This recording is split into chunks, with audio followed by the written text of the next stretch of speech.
শুধু শুধুই না, যে মানুষটা 100 জনের জমি কায়রা নিছে তারা কি ছেড়ে দিবে? তাকে ছাড়বে না, কারণ সে ক্ষমতায় নাই, সে এখন ক্ষমতায় তো না। আবার এইদিকে রাষ্ট্র তার বিচার করতে পারতেছে না, তো তাকে মারবে না তো কি করবে? এই ঘোষণাপত্র দিবে, তারপর নতুন একটি রিপাবলিক ঘোষণা করবে, যেটা আমরা এখন করতে পারিনি। এখন মানুষ আমাদের বিশ্বাস করে না, কিন্তু আমি আশাবাদী যে আমাদের পরবর্তী জেনারেশন এই কাজগুলা করবে। আমরা জুলাইয়ের আগে আমাকে ডিবি খুঁজতেছে, তারপর আসিফ মাহমুদ, নাহিদ ভাই, হাসান ভাই, সার্জিস ভাই সবাইকে ধরে ডিবি নিয়ে গেছে, সেখানে কিভাবে আপনি আশা করতে পারেন যে তখন আমাদের সবার কাছে পিস্তল বা আগ্নেয়াস্ত্র ছিল? এটা সম্ভব না।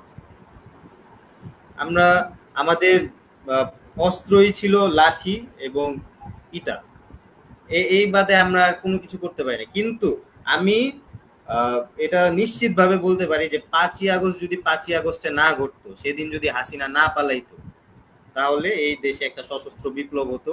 আর সেনাবাহিনী যদি আমাদের উপর গুলি চালাইতো, অবশ্য চালাইছে, কিছু কিছু জায়গায় চালিয়েছে, তাহলে আমরা একটি সশস্ত্র বিপ্লব দেখতে পারতাম। আর এটা সত্যিকার অর্থেই বিপ্লব হইতো, কারণ বিপ্লবীরা তখন সামনে চলে আসতো। আমরা আইডেন্টিফাই করতে পারতাম যে সচিবালয় থেকে কারা বের হয়েছে, কোন কোন সচিবরা আমাদের পক্ষে দাঁড়িয়েছে। আমরা বের করতে পারতাম কোন কোন সেনাবাহিনী অফিসাররা এখনো পর্যন্ত মানে ছাত্র জনতার পক্ষে, মানে দেশের জনগণের পক্ষে অবস্থান নিয়েছে। আমরা দেখতে পারতাম ওইসব পুলিশদের যারা ছাত্রদের পক্ষ নিয়েছে, জনগণের পক্ষ নিয়েছে, প্রত্যেকটা পেশাজীবী, মিডিয়া কর্মী, আমরা সবাইকে আইডেন্টিফাই করতে পারতাম এবং তাদেরকে নিয়ে আমরা এই বাংলাদেশের প্রত্যেকটা সেক্টরের নতুন করে কিভাবে সাজানো যাবে এটা আমরা চিত্রায়ন করতে পারতাম। কিন্তু এটা আমরা কোনো কিছুই করতে পারি নাই। আবার আমরা বিপ্লবী সরকার গঠন করতে পারি নাই, যারা অপরাধী তাদেরকে ধরতে পারি নাই। তারপর যদি বিপ্লবী সরকার হতো তাহলে 50টা ট্রাইব্যুনাল গঠন করা যেত, আমরা তাদেরকে ধরে ধরে নিয়ে বিচার করতে পারতাম। কিন্তু আমরা কিছুই করতে পারি না। এই কারণেই মব ভায়োলেন্স গুলো হচ্ছে। মব ভায়োলেন্স কেন হচ্ছে? শুধু শুধুই না, যে মানুষটা 100 জনের জমি কায়রা নিছে তারা কি ছেড়ে দিবে? তাকে ছাড়বে না, কারণ সে ক্ষমতায় নাই, সে এখন ক্ষমতায় তো না। আবার এইদিকে রাষ্ট্র তার বিচার করতে পারতেছে না, তো তাকে মারবে না তো কি করবে? এটা তো স্বাভাবিক হিউম্যান ইনস্টিংক্ট, তাই না? আর আমরা যদি রাজতন্ত্রে ফিরে যাই, রাজতন্ত্রে আমরা দেখব যে কোনো রাজাকে পরাজিত করে যদি ইন্টারনাল কু এর মাধ্যমে বা একটা গণ অভ্যুত্থানের মাধ্যমে ওই রাজার পতন করা হয়, তাহলে ওই রাজার অনুসারী যারা ছিল, ওই রাজার অনুসারী প্রত্যেককে হত্যা করা হয়। আর না হলে তাদেরকে ওই নতুন যে ক্ষমতা দখল করে তার প্রতি লয়াল হতে হয়, তার প্রতি অনুগত হইতে হয়। আমরা কি এরকম কোনো কিছু করতে পারছি কিনা? বা এই যে যারা এই জুলাইয়ে বা গত 17 বছর ধরে অপরাধ করে বেরিয়েছে, তাদের কি কোনো ক্ষমার আমরা সুযোগ রাখছি কিনা? বা তাদেরকে তাদের অপরাধ প্রমাণ করে তাদেরকে শাস্তি দিতে পারতেছি কিনা? কোনো কিছুই আমরা করতে পারিনি। এটা তো হলো না, কিছুই হলো না। এটা বিপ্লব হলো না, গণ অভ্যুত্থানের পর যেটা হওয়ার কথা ছিল, যেমন শ্রীলঙ্কায় হয়েছে, এটাও হলো না। এটা আসলে মানে কি বলবো, এটা আমার এক উনি এইভাবে আখ্যা করেন যে জুলাই হচ্ছে একটা আধা খেচড়া বিপ্লব।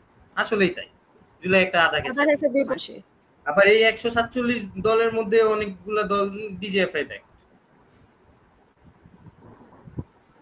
কিন্তু আসলে জনগণের অধিকার নিয়ে কারা কথা বলতেছে? বিএনপি চেষ্টা করতেছে, বিএনপি চেষ্টা করতেছে জনগণের পক্ষে কথা বলার।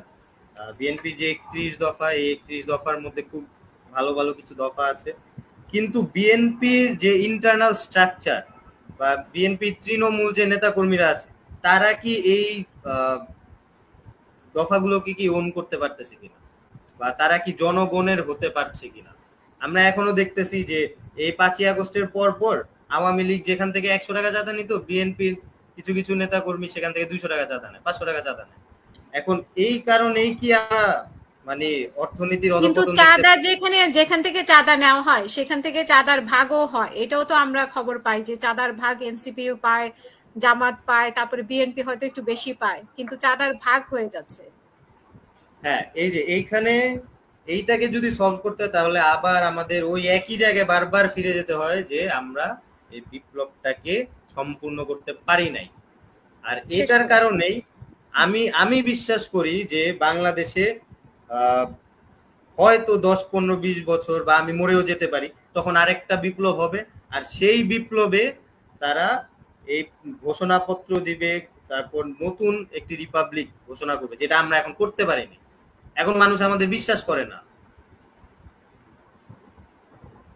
কিন্তু আমি আশাবাদী যে আমাদের পরবর্তী জেনারেশন এই কাজগুলা করবে এবং আমরা তাদের সেফগার্ড হিসেবে থাকবো। আমরা হব তাদের ভয়েস। আমাদের এই দেশের যে জাতীয় ঐক্য, আমরা আসলে একটা রাষ্ট্র হয়ে উঠতে পারি নাই শুধুমাত্র এই জাতীয় ঐক্য না হওয়ার কারণে। এই অন্তর্বর্তীকালীন সরকারের যদি সফলতার কথা বলতে হয়, তাহলে আমি একটাই সফলতা দেখতে পারি, যে এই অন্তর্বর্তীকালীন সরকার বাংলাদেশের যতগুলো রাজনৈতিক দল আছে সবগুলো রাজনৈতিক দলকে একটা টেবিলে এনে বসাইতে পারছে। এইটাই একমাত্র এই অন্তর্বর্তীকালীন সরকারের সফলতা আমি বলতে পারি। আর ভবিষ্যতে রাজনীতির ক্ষেত্রে আমাদের সবাইকে আসলে আওয়ামী লীগের প্রশ্নে একত্রিত হতে হবে, অথবা এই বাংলাদেশে আবারও একটি গণহত্যার মতো পরিস্থিতি তৈরি হতে পারে বলে আমি মনে করি।